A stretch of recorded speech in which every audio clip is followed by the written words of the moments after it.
대장동 사건 항소 포기 사태에 거취를 고심하던 노만석 검찰총장 대행이 사의를 표명했습니다. 논란이 불거진 지 닷새 만인데 관련해 여야의 공방 또한 연이어 격화하고 있습니다.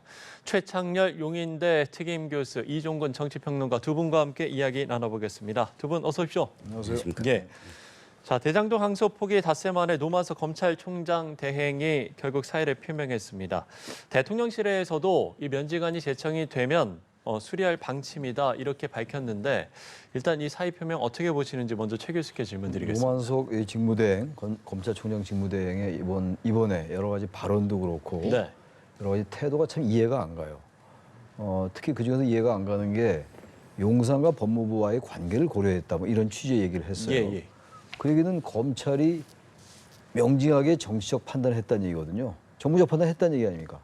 그것도 아주 대단히 부적절한 얘기였고, 그리고 지금 뭐 앞으로 말씀을 나누겠습니다만 이진수 차관, 법무부 차관으로부터 연락을 받았다는 거 아니에요.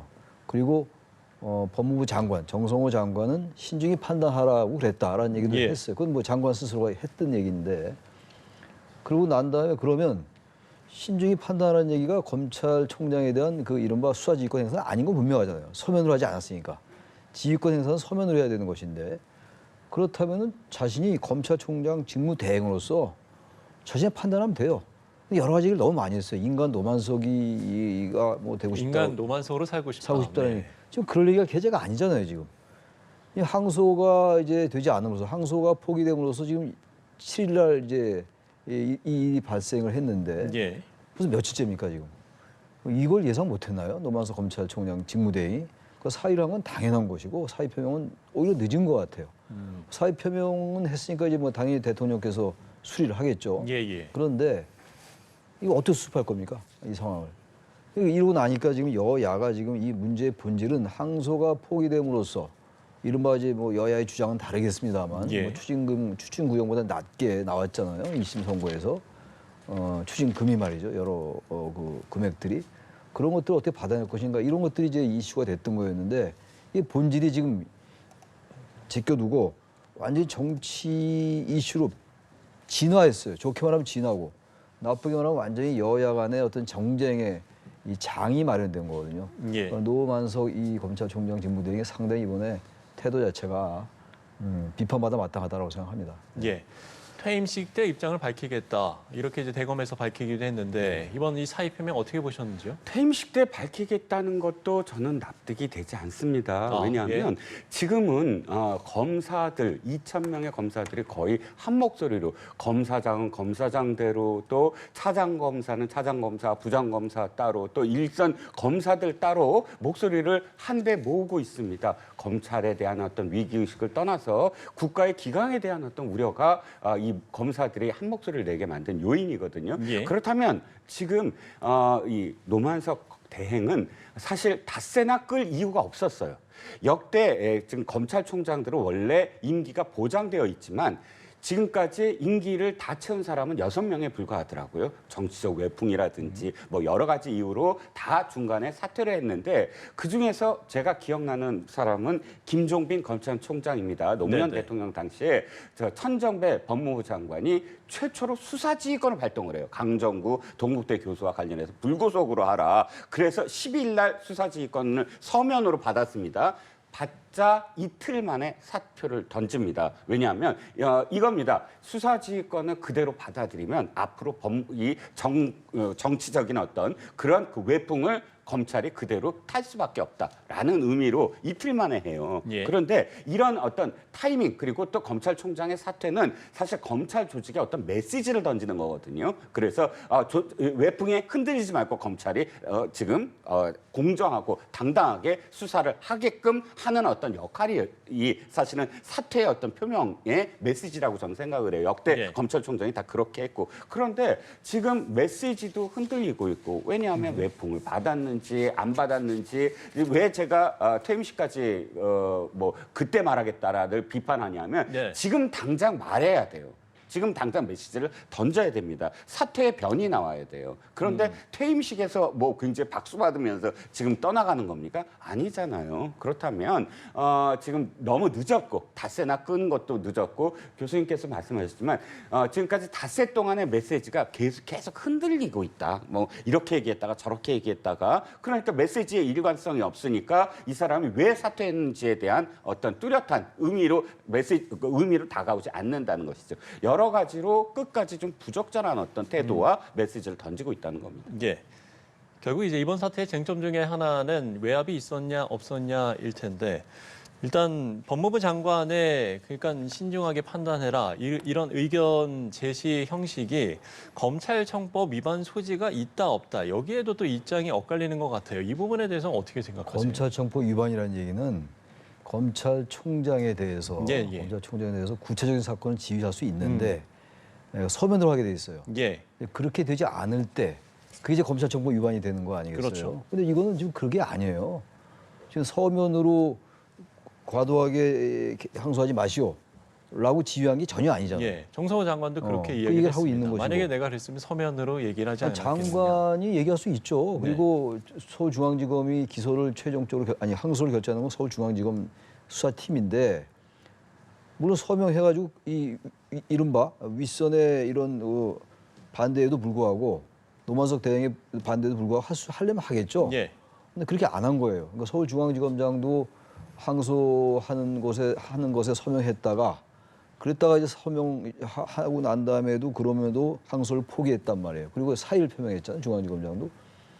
근데 지금 이 문제는 지금 이 가장 중요한 여러 가지 지금 뭐 이슈가 자꾸 뭐 분화하고 있는데. 네. 근데 중요한 게 과연 정성호 장관이 외압을 행사했느냐 이 문제잖아요. 그렇죠. 질문도 이제 그렇게 말씀하신 거고. 네네. 근데 외압이라고 볼 근거가 아무것도 없죠. 중앙지검에서 대검이나 이런 데 승인을 받을 수 있는 것이고 또 대검은 법무부의 의견을 물어볼 수 있는 거예요. 법무장관이 왜 있습니까? 근데 그럴 때 이 검찰청법은 과도하게 수사지휘를 행사하지 말라는 거예요. 검찰의 정치적 독립 때문에. 하지 않았던 거예요. 근데 그걸 가지고 자꾸 외압이다 하면서 더 나아가서 이재명 대통령을 끌어내려야 된다. 탄핵해야 된다. 너무 논리가 비약하고 있어요, 지금. 이재명 대통령하고 지금 이게 무슨 상관이 있죠? 아무런 상관이 없는 겁니다. 검찰 내부에서 벌어진 일이에요. 법무부 사이에. 근데 이거를 자꾸 외압이라고 얘기하고 그리고 대통령 끌어내려야 되고 이젠 전쟁이다라고 얘기하고. 예. 그러니까 제가 볼 때는 야당이 계속 지금은 이른바 내란 프레임에서 잘 스스로들이 벗어나지 못하고 있잖아요, 지금. 윤석열 전 대통령도 면회 다녀오기도 했고 뭐 지나간 일입니다만 여러 가지 일로 했는데 이게 마침 울고 싶은데 뺨 때려준 격이라고 생각하는 것 같아요, 제가 볼 때 야당이. 여기 이재명 대통령 탄핵이 왜 나옵니까 도대체? 이 상황에 대해서 왜 이 항소 포기가 적당했나 안 했나 서로 따지면 됩니다, 논리적으로. 예. 근데 그렇지 않고 너무 정치로 확 가버렸다. 그래서 제가 볼 때 결론적으로 법무장관의 그 외압이 있다, 법무장관 등 외부로부터 외압이 있다고 판단해 너무 논거가 비약하고 있다, 그렇게 생각합니다. 예. 지금 이제 죄송합니다. 법무부와 검찰 수뇌부의 설명이 좀 엇갈리고 있어서요. 이 부분에 대해서 어떻게 보세요? 그렇죠. 지금 간단하게 교수님 말씀처럼 이렇게 명료하다면 이렇게까지 파장이 일지 않았을 거예요. 명료한 건 하나도 없습니다. 과연 법무부가 어떻게 대검과 소통을 했는지, 대검은 그 소통 과정을 통해서 어떻게 지금 그 중앙지검에 명을 내렸는지에 대해서 각각의 설명이 다 달라요.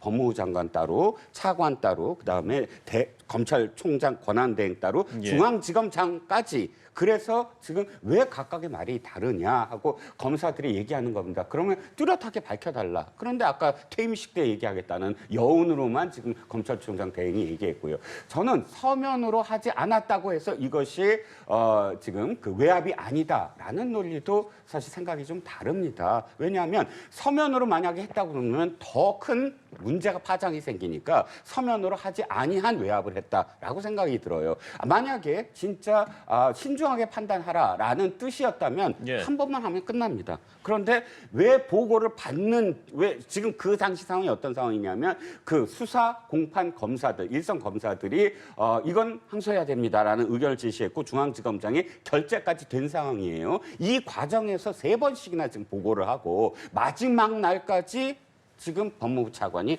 통화를 한 것으로 지금 일부 보도가 됐습니다.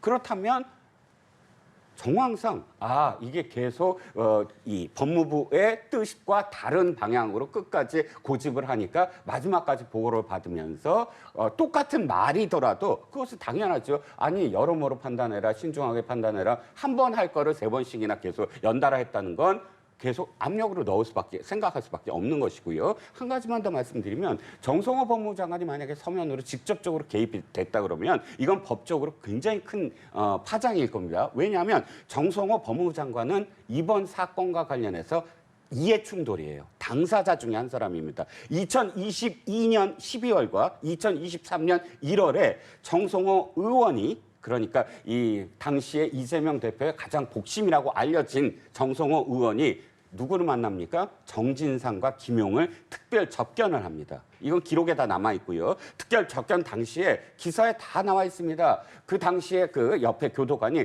특이한 사항이 있으면 메모 가능하다라는 규칙에 따라서 그걸 메모를 했고 그 메모 상황에 어떻게 나오는지 아십니까? 예. 알리바이를 준비해라. 이재명이 곧 대통령 된다. 이렇게 회유한 흔적이 있어요. 그래서 그 당시에 이틀이 지난 다음에 파장이 크니까 당시 정성호 의원이 이렇게 얘기합니다. 후회한다.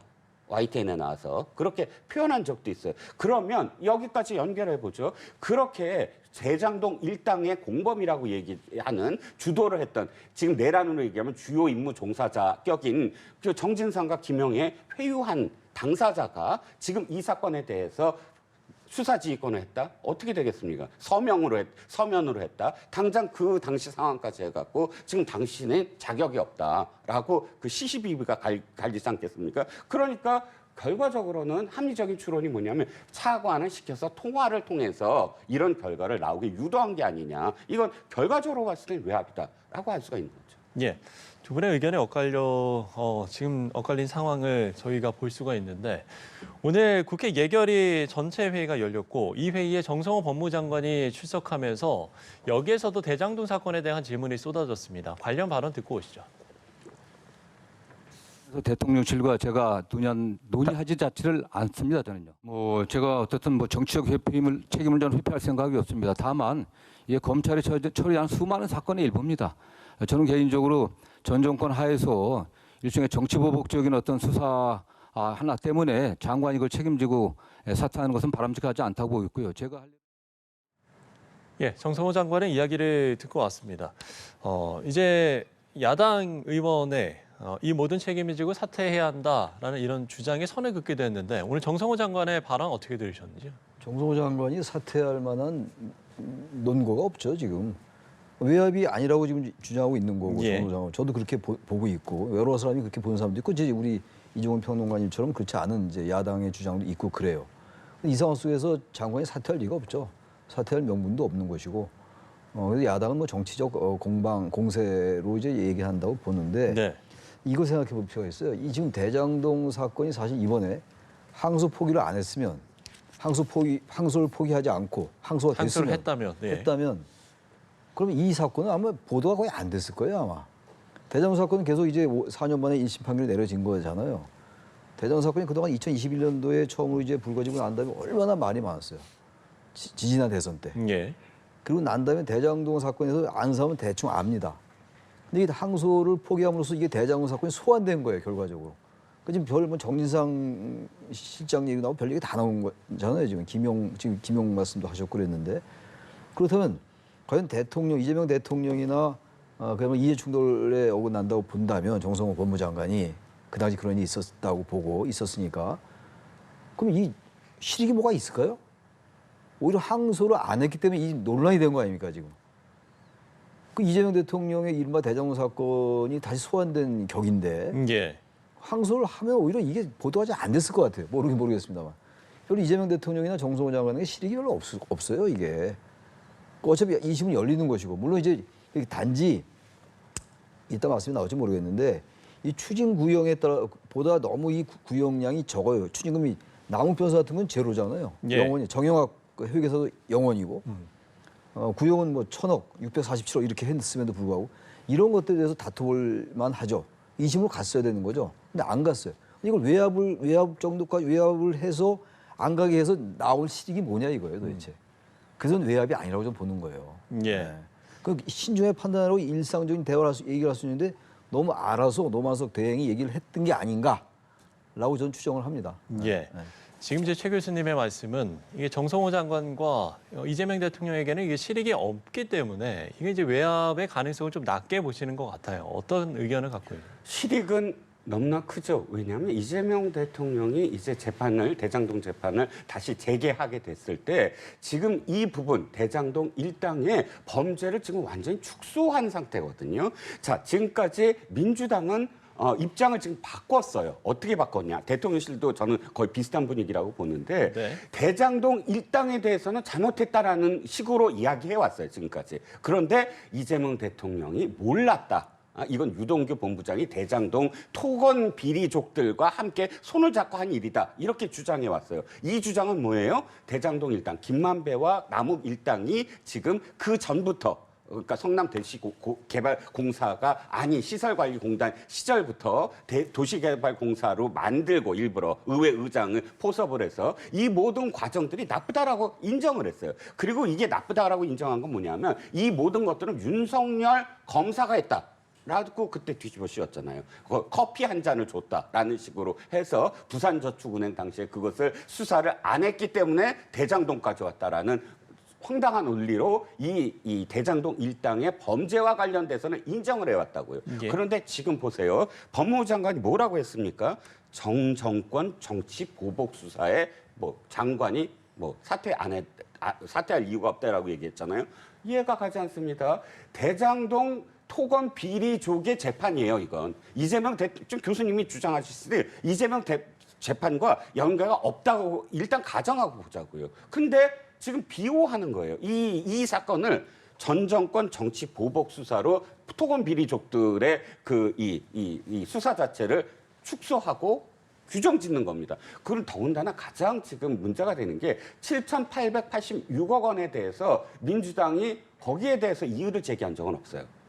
다만 이재명 대통령과 관계가 없다라고만 수익을 열심히 환수했을 뿐이다라고 했지. 그런데 이번에 보세요. 7,886억이 아니다라고 주장해요. 민주당 패널들도 방송에 나와서 주장합니다. 저는 그것도 납득이 안 갑니다. 왜 토건 비리족들을 비호하고 그들의 죄를 왜 토건 비리족들이 추징당해야 되는 그래서 국고로 환수해서 그 실질적으로 피해를 본 성남 시민들한테 들어가야 될 돈을 축소하고 400억에 불과하다라고 앞장서서 이야기하는지 지금까지 입장을 왜 바꿨는지. 왜냐하면 이재명 대통령이 두 가지가 실익이 있어요. 하나는 뭐냐면 이재명 대통령의 사실 무능이 7,886억 원이라는 상징적인 액수에 들어가 있거든요. 그걸 환수하지 못했다라고 당시 심상정 의원이 당시에 그 경기도지사 시절에 국감 때 이렇게 얘기합니다. 아니 경기도지사님은 두 가지 중에 하나를 택하세요. 공법입니까? 아니면 무능한 겁니까?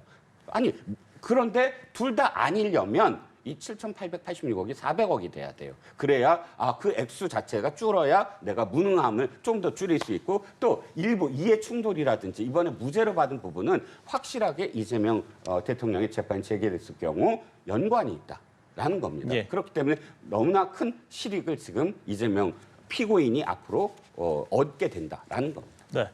자, 검찰의 대장동 사건 항소 포기를 두고 정치권의 갈등도 이어지고 있습니다. 여야 대표 목소리 이번엔 듣고 오시죠. 일부 정치검사들이 지금 왜 소동을 벌이고 있습니까? 증거 조작, 조작 기소, 별건 수사, 협박 수사 등이 드러날까 봐 두려운 겁니다. 민주당은 국정조사, 청문회, 특검 등 가능한 모든 수단을 동원해 그 과정에서 불법, 위법이 드러난 검사들에 대해 사법 처리하겠습니다. 결국 이 항소 포기는 대통령을 위한 정성호에 의한 노만석의 항소 포기인 것입니다. 법에 예외가 있다면 법 앞에 예외가 있다면 그 사람은 독재자일 것입니다. 법 위에 있는 사람이 있다면 그 또한 독재자일 것입니다. 그래서 이재명은 독재자입니다. 예, 이렇게 양당 대표의 목소리를 듣고 왔는데 일단 민주당에서는 집단 항명한 검사들을 파면할 수 있도록 검사 징계법 폐지까지 지금 카드를 꺼내든 상황이고 국민의힘은 이재명 대통령을 겨냥한 지금 비판의 목소리를 계속 내고 있거든요. 이런 여야 대표의 목소리 또 여야의 반응은 좀 어떻게 보계세요? 근데 이제 보면 말이죠. 민주당 정권과 네. 역대 민주당 계열의 정권 쭉 진보 정권이 있었잖아요. 노무현 정권 때부터 그때부터 보면은 이 검찰이 유독 민주당 정권에 대해서 좀 가혹했던 것 같아요, 사실. 지난번 윤석열 정권 때도 이재명 당시 대통령 되기 전에 말이죠. 5개의 재판을 했었잖아요. 근데 그때도 보면은 대장동 사건을 포함해서 좀 무리한 기소가 있었던 건 사실인 것 같아요. 전혀 뭐 혐의가 없다고 볼 수는 없겠으나 나중에 뭐 재판을 밝혀지겠죠. 대통령 예. 퇴임하고 난 다음에. 그런 면이 분명히 있는 거죠. 그러니까 민주당과 검찰이 악연이 좀 있다고 좀 봐요. 노무현 정권 때도 그때 다 지나간 얘기입니다만 그 평검사와의 대화할 때 그때 노무현 전 대통령 오죽하면 이쯤 되면 막 가자는 거죠. 뭐 모르는 사람이 없을 정도예요. 예, 예. 그리고 어쨌든 노무현 전 대통령은 불행한 비극이 있었고 그 외에도 뭐 이명박 후보 당시에도 대선 때도 여러 가지 사건에 대해서 이상하게 검찰이 좀 관대했던 것 같고 그런 면이 분명히 있어요. 그러니까 민주당이 굉장히 예민해진 거예요. 이런 상황에서. 지금 제가 말씀드리는 건 이 사건이 항소를 포기함으로써 이 추징금 이런 것도 잘 못 받을 수 있는 것, 뭐 이런 것들에 대해서 논란을 법리적으로 해야 되는데 여야가 정치로 부딪힌 겁니다. 특히 이제 이 장동혁 대표 얘기 보세요. 이 이재명 대통령이 지금 지지율이 과반을 넘잖아요. 50% 훨씬 넘는데 독재자로 얘기하면 어떡합니까? 그럼 대다수 국민들은 독재자 지지하는 건가요? 과반 이상이? 그러니까 이런 논리가 물론 정치적인 공세이긴 하지만 너무 과하다고요. 이 사건 자체에 대해서 논박하면 돼요. 네. 근데 이걸 가지고 대통령 탄핵을 얘기하고 끌어내려라 그리고 독재자다 이렇게 얘기 나오는 게 이해가 온당하냐 이런 얘기예요. 그러니까 민주당은 지금 보면 지금 검찰이 어쨌든 과도하게 이재명 대통령을 기소했다고 보는 거예요. 최근에 그 남욱 변호사 얘기가 많이 나오잖아요. 베르가를 그 정도 검사들이 회유를 했다. 그러니까 그래서 이 정청래 대표는 이런 말이 나오는 것이고 장동혁 대표는 때가 이때다. 이걸 지금 완전히 이슈를 전환하자라고 하는 것 같아요 지금. 그러니까 이 사건의 본질로 돌아가야 되는데 이걸 과도할 정도 법위에 있는 사람이 있다면 독재자다. 대통령 탄핵할 수 있을까요? 저는 가능성 제로라고 보는데 그거 모를 리 없을 겁니다 아마. 그러니까 이때를 통해서 지지자를 결집하려 하는 것 같아서 이런 태도 온당하지 않다. 이 사건 자체, 사건이라기보다 항소 포기한 걸 따지고 들어가면 돼요. 노만석 대행한테 왜 그랬냐 경위를 물어보고 이렇게 해야지 이거 갑자기 독재자가 그리고 정성호에 의한 노만석의 항소 포기 이렇게 과도하게 가면서 법 앞에 예외가 있다면 그건 독재자다. 그 사람이 바로 이재명 대통령이다. 이런 논리가 너무 비약이다라고 생각합니다. 예. 사안의 본질을 봐야 돌아가야 한다. 이런 말씀이신데요. 네, 민주당이 지금 검사들의 집단 항명이다라고 표현을 하면서 검사 징계법까지 바꿔서 폐기를 해서 검사들을 다 파면하겠다 항명한 거기에 대해서 말씀을 드리겠습니다. 네네. 항명이라는 뜻은 뭐죠? 명령을 거부하거나 듣지 않는 거예요. 그러면 지금 이 프로스의 검사장들과 지금 차장검사, 일선 검사들이 글을 올린 것이 항명이라면 법무부 장관이나 대통령이 이런 명령을 내렸을 때 항명입니다. 이 프로스 폐쇄하라. 이 프로스에 글 올리지 마라. 자신의 의견을 내지 마라. 이런 명령을 내렸는데도 글을 올렸다면 그건 항명입니다. 근데 글을 올렸다고 해서 항명이라면 이건 히틀러 독재 시절에 그 국민의 합법적으로 선출돼서 국민들의 80%가 열광적으로 지지했던 히틀러가 할 수 있는 행동이에요. 자, 항명은 뭐죠? 명령은 내렸어요. 어떤 거죠? 저기 항소 포기하라. 그런데 중앙지검장이 자신이 항명을 하면서 그것을 넣었다, 항소를 했다 하면 이건 항명입니다. 그런데 너무 다 순응했잖아요.